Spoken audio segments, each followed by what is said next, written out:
Hello guys, samahan niyo ako. Tayo'y magluluto ngayon ng isang uri ng klase ng kanin dito sa Middle East. Ayan, maglagay ako ng kaunting mantika at ang ating kaunting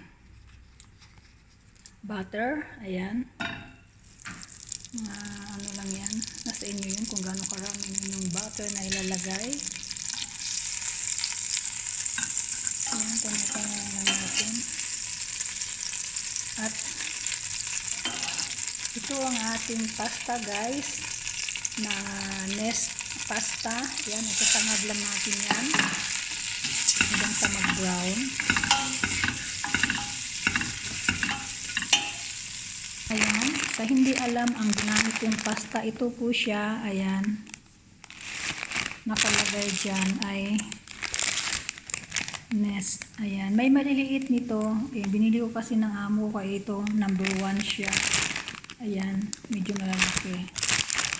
Ayan, kaya tinatawag siyang nest kasi para talaga siyang bahay ng ayan, ibon. Ayan, ito sa ating luluto. Ayan, sangag-sangag lang natin siya hanggang sa mag-brown.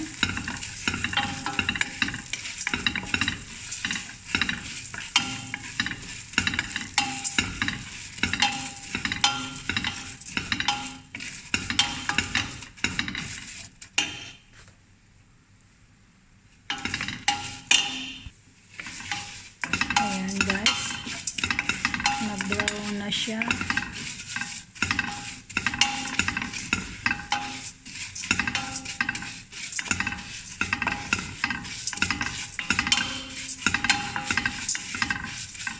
Ayan, pwede natin maglagay ng tayo ng tubig. Ayan, nag-ready na ako ng tubig mainit.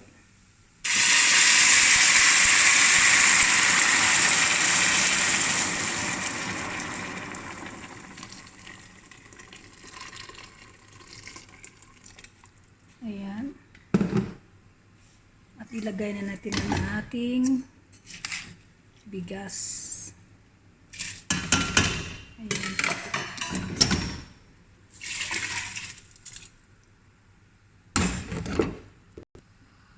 Ayan na guys, maglagay tayo ngayon ng asin. Ayan. 2 kutsarita. Ayan. Palambutin lang natin itong ating kanin hanggang sa mag half cook at ating i-drain ng tubig. Ayan, ganito magawa ng kanin dito guys.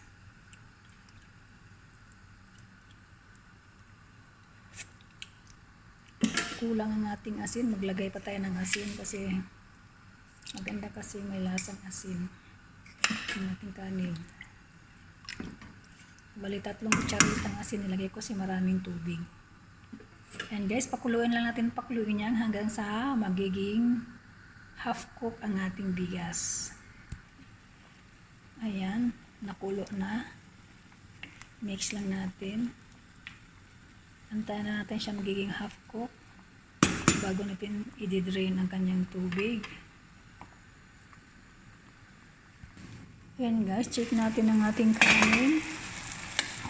Ayan, pwede na natin siyang i-drain para atin na siyang paininin. Ayan, tayo na, drain na natin.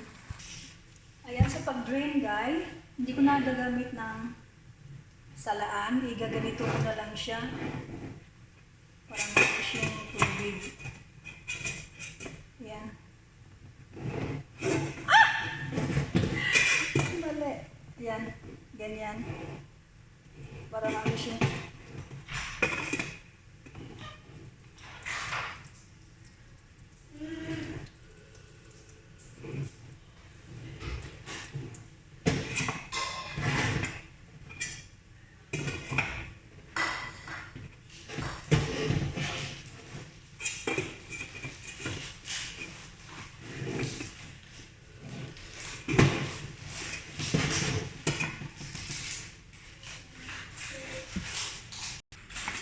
ayan guys, check natin.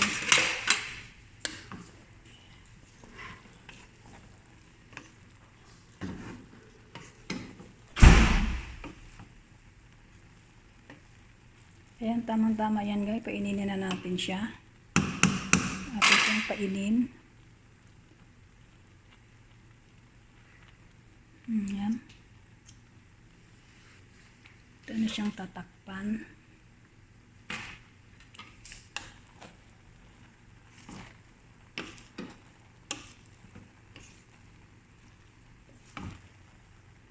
Ayan, ito yung kanin na may pasta. Ayan guys, ang ating rice with nest pasta. Ayan, painin na natin yan. Tuluyan lang siyang maluto. Ayan, hinaan natin ang kanyang apoy para sa pag-inin. Ayan, para hindi masunog. Ayan lang guys, kung nakita nyo na kung gaano gumawa ng iba't ibang klaseng kanin dito sa Middle East. Ayan, simple lang yan pagluluto.